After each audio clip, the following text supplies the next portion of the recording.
Hi, I'm Grant, and I'm a driver. I drive for Uber and Lyft, and I've been driving for about 3 years. And these are my stories. I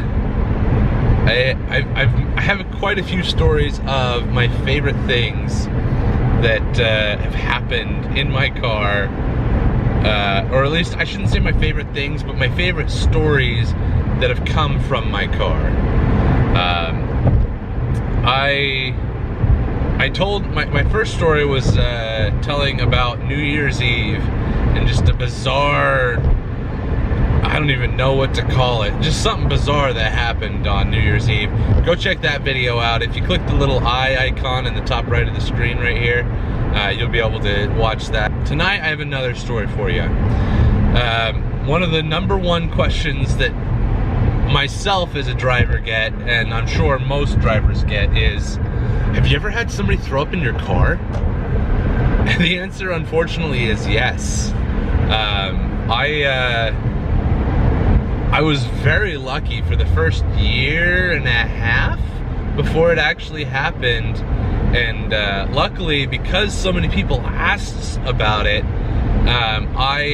I made sure that I had as many preparations as I could in my vehicle for it. So now I'm even more ready though. So I'll just jump into the story. So there's a local bar here. I got a request to go pick up a guy from there, and it's closing time, almost last call, if not just after. And I get there and wait for 10 minutes and he hasn't come out yet, so I send him a text and there's no reply, and so I give him a call and he doesn't answer either. So me being the generous driver I am, I decided to wait another minute. I give him 60 seconds to call me back, and then I'll send him one more text. Otherwise, we're there's not a lot I can do for you if I can't get a hold of you to drive you, you know what I mean? So I'm waiting for this guy to get a hold of me, and I don't hear back from him. I'll send him another text, hey, do you still need a ride? And he replies, yes. And I'm like, okay. So I call him and I was like, hey, I've been waiting out here for 10 minutes, where you at? He's like, oh, I'm inside, you're supposed to be picking up my girl. She's this really hot blonde in a green dress. And I'm like, what on earth? A hot blonde in a green dress? All right, okay. I don't see anyone out here. Can you come out here and bring her to the vehicle for me? He's like, yeah. So he walks out on his phone while still talking to me, and I see him and I wave and I was like, hey, I'm right here. He's like, okay, yeah, no, she's down on the street. So I was in the parking lot, she was waiting on the street at the bar. So he walked her over to my car and she got in the vehicle, and then we just she gets in the car and says, yeah, just take her home for me. And luckily for me, it was a long drive, or unluckily. So he doesn't ride with us, it's just her in the back, and she tells me where to take her, and it's a nice 40-minute drive, which that means it's gonna be a good pay at least. And so we're on our way, and she's asking, the generic questions, just like everyone else does. How long you been driving? What's your favorite part or something, and things like that. Nothing especially out of the ordinary. And I return questions like, what do you do? Right as we got on the freeway, she asks me, has anyone ever thrown up in your car? I said, well, luckily no, and I hope that if anyone ever does feel like they're gonna throw up in the car, they'll let me know, and I'll be able to pull over and they can throw up on the side of the road, hopefully not in the car. And she's like, oh, okay, good. And then the conversation kind of gets quiet. Every once in a while you can kind of tell when somebody doesn't feel like chatting, or they just don't feel like carrying the conversation, and that's fine. So you just kind of read the social cues in the conversation thus. And so about 10 minutes later,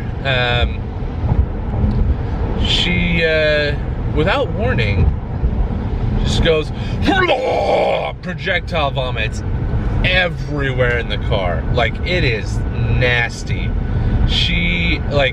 So she's sitting in the back seat on the passenger side, and it has made it over the headrest and onto the dashboard, on the seats, and the carpet, and then she looks down and continues to throw up down on the floor, and it's just, oh, it's all sorts of nasty.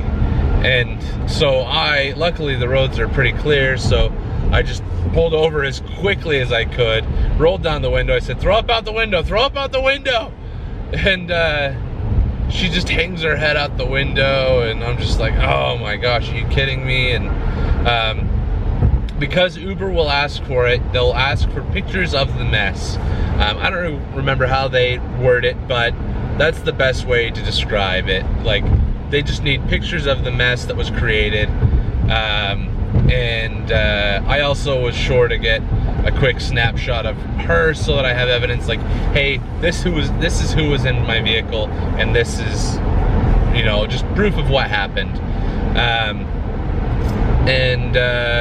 Which is kind of like, I feel like a total douche having to do that, but like, I tried not to make a deal out of it. Like, I don't think she even knew that I did.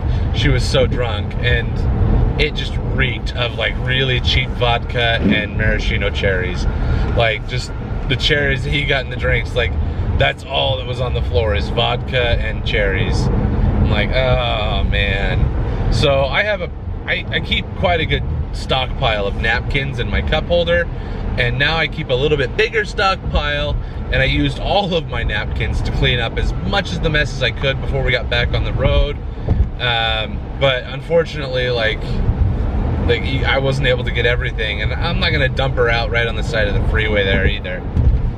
So we continue on our way to her place, and I'm like, you know, that night actually that pickup was on surge pricing with Uber, and so I was actually getting paid more too, so I was like, I'll let it slide.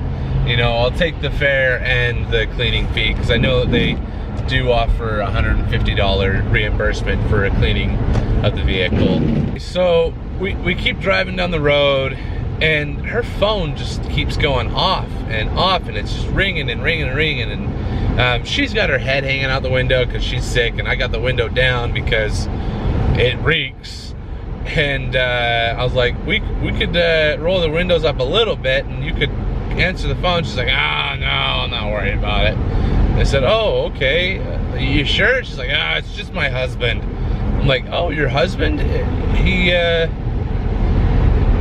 you want to just talk to him and let him know you're on your way home? And I'm putting together already that the guy at the bar is probably not her husband. And she says to me, no, I'm not going home. I'm going to my boyfriend's. Are you with me here? Let's go over it real quick. She left the bar with some guy. Oh, by the way, she's already let me know that she gave him a fake number. She is getting phone calls from her husband at 2 in the morning, who she's ignoring. She's not going home to her husband, but to some other guy. Yeah, she's a real winner. Quick interruption. I'm just realizing that I'm missing one aspect of this whole thing, and that the fact that this woman was completely unapologetic the whole time. She threw up in my car, didn't even say sorry. Oh, I'm sorry, I threw up in your... No. She says, well, that sucks. Just to go along with the whole wonderful person that she has put out, that she obviously is. I got her back to her house, and she, I asked her, I said, hey, can you go inside and see if you can get me some paper towels or something to help clean up this mess? Because there was still a ton of mess left.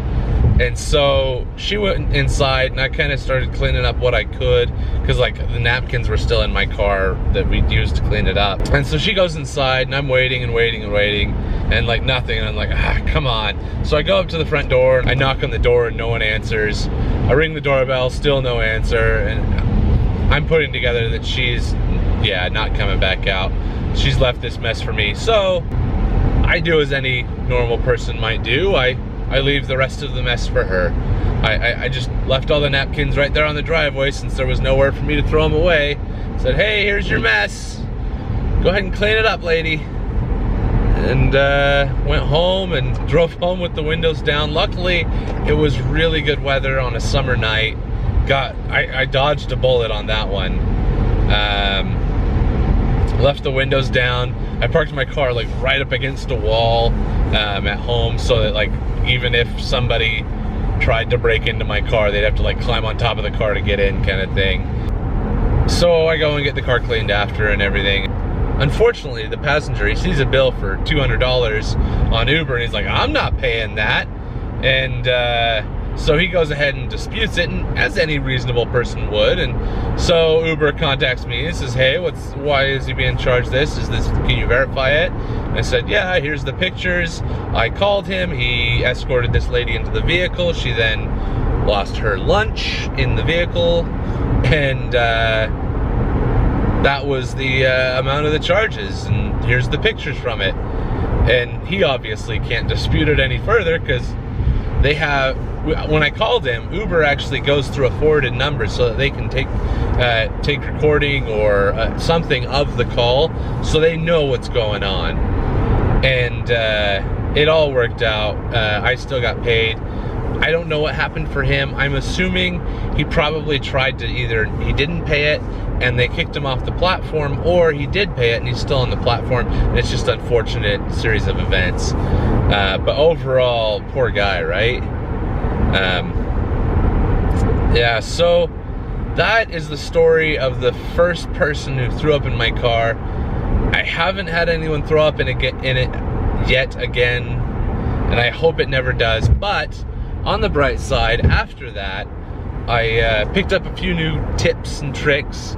Not only do I have a large plethora of napkins for cleaning up, but now I also have little bags in all of the seat pockets. So in the back of the driver's seat and the passenger seat, if you reach in that pocket, there's a little bag to get sick in. That'll hopefully catch most of it if you can. And I also have one up here at the driver's seat so that I can quickly hand it to a passenger. And then I just watch for signs. I've had passengers that needed to just breathe into the bag because they were ready to throw up. So, you know, and you just learn to watch for signs of being sick, like the burp and the quietness and the kind of sitting back and kind of thing. You eventually start to catch on to the signs. So I've had a few times where I just hand a passenger the bag and I say, hey, please hold on to this bag. I don't know if you feel like you're gonna be sick, but I feel nervous that you might get sick and I don't wanna risk it.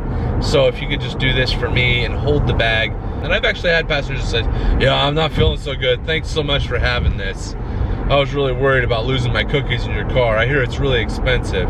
So passengers do appreciate that too. But that's gonna be the end of this story today. Don't forget to check out the other videos. I've got a playlist linked up here in the top corner. And don't forget to subscribe, like, comment on this video.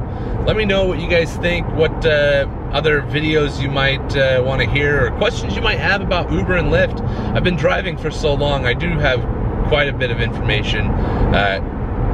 Just let me know, comment down below, hit that subscribe button, and I'll see you guys in the next video. Bye.